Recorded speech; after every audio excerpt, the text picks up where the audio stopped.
Merci, Monsieur le Président, Messieurs les ministres, chers collègues. Je me sens à l'aise pour parler de cette proposition de loi d'amnistie, de cette proposition de loi portant interprétation de la loi d'amnistie. Et je voudrais faire un rappel historique. Je me tenais ici, sur cette même place, s'adressant à ma sœur, ministre de la Justice, venue défendre le projet de loi. Et je disais ceci: Madame le ministre, est-ce que les crimes de sang sont dans le champ d'application de cette loi d'amnistie? Je m'étais empressé d'ajouter: Madame le ministre, vous ne pouvez pas nous renvoyer à l'appréciation du juge. Même si on peut me rétorquer que la terminologie crime de sang n'est pas consacrée par le droit pénal, la réponse à ma question avait tout son pesant d'or. Elle avait guidé notre décision de voter contre cette loi d'amnistie fourre-tout. En plus, s'agissant des cas de torture, je dois encore rappeler qu'en commission, il était bien dit et bien écrit sur le rapport de la commission que les tortures n'étaient pas hors de portée de la loi d'amnistie. N'étaient pas hors de portée de la loi d'amnistie. Mais cela n'a pas été matérialisé dans le corpus de la loi que nous avions voté ici dans cet hémicycle. Aujourd'hui, il nous appartient, en tant que législateurs, de rappeler aux juges qui jugent selon leur intime conviction quel est le sens et la portée de cette loi d'amnistie. Il nous appartient en tant que législateurs de leur rappeler que les droits fondamentaux des hommes, tels que le droit à la vie, la préservation de son intégrité physique, violés par des actes de torture et de barbarie, ne pourront pas être passés par perte au profit sous le fala prétexte d'une loi d'amnistie au contraire des conventions signées par le Sénégal. On nous accuse à tort d'avoir la vengeance jubilatoire en bandoulière.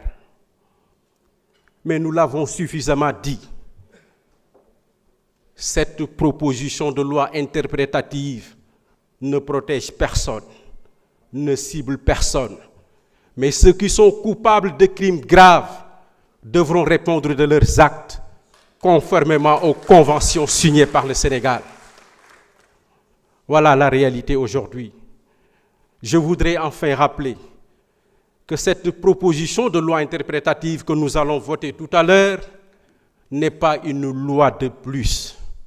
Elle rétroagira et fera corps avec la loi d'amnistie qui a déjà été votée. Merci. Merci beaucoup. Honorable Insa Dafa, vous avez la parole.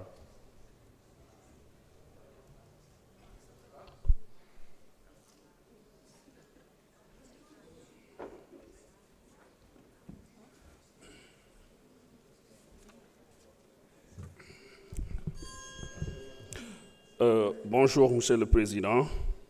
Bonjour, Monsieur les ministres, honorables députés. Et merci, Monsieur honorable député Amadou Ba. Opportunité bi ñu may tey pour ñu taxaw fii wax ak sénégalais yi ñu ngi la ci remercier bu baax a baax mais di aussi remercier tous les députés qui ont eu à participer à cette proposition d'interprétation de cette loi.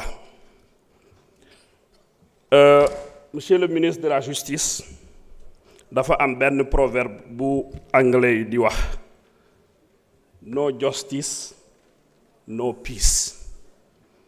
Donc cela veut dire bu dëgg amul jàmm du am te Sénégal dañoo soxla pour am dëgg xam dëgg ak dëgg fan la féetoo pour ñu mun a am jàmm bu ñuy mën a baale ñu baale.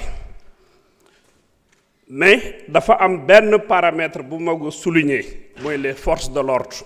C'est vrai ñu bëri wax nañ ko fii am na force de l'ordre ñoo xamante ni dañuy liggéey ak seeni conscience ak ni ñu leen formé mais am na ñoo xamante ni ordre politique la ñuy exécuter parce que bëri na ñoo xamante ni torture dañ ko subir dans les commissariats et dans les gendarmeries ak ci biiru auto gendarme yi ak ci biiru auto police yi donc foofu lañ subiree seen torture yi donc loolu lan la nuróol loolu war nañ ko leeral donc mbaadi mandinkoolu mbaal kontoon na loi min be voté kanjam bi a manque loi kotati loi kotolomu mi ya lon ko Macky Sall ni ala mo le ya voté nous assemblée nationale jang pour ñin kamma 2021 kana fo 2024 tilimbal ya kuwol min ketaje ani mo fal min ketaje pour ka yam fuola donc nata walla bi ka luwañi kisi ka koyndi mol mako kuwo dol bi jen se yam funo ñoma wala bari mo fa anin ka mol buute foke lanjur ila dunia e tiña mote yam funo la moma wala nata wo loi la voté jam bi contrairement mol kasi plateau telel to ñama ani radio to e ka kumo sinnalma a manke o ñama il faut la loi nata kawlo ko indi ñoma ite mola mo fala fokama i kane ka fay ko forcer ibe yam fula male wote keno la c'est pas possible. Donc monsieur le ministre, les morts liés au report des élections man loolu moo ma gën a métti sama àdduna yeneen morts yi mun naa considérer ne ni c'est des combats politiques entre parti ak parti mais report élection ñeenti nit ñu ci faatu loolu ça incombe directement la responsabilité de Macky Sall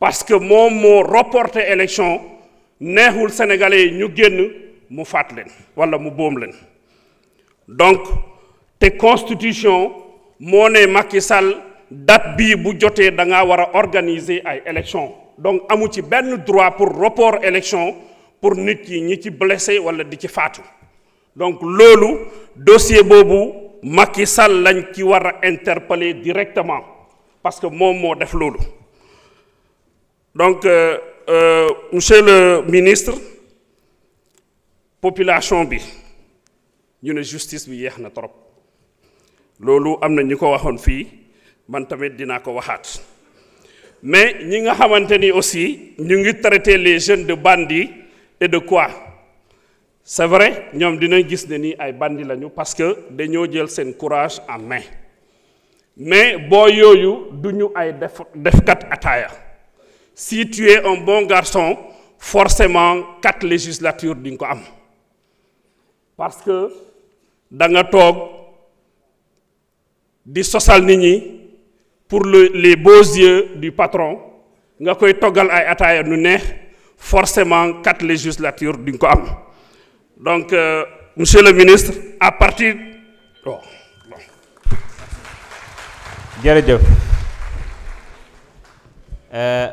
mes chers collègues on va prendre une pause pour dem julli ji wala permettre ñoom Assane Diop ñu mën a xéwalu donc on reprend à 15 heures inch'Allah.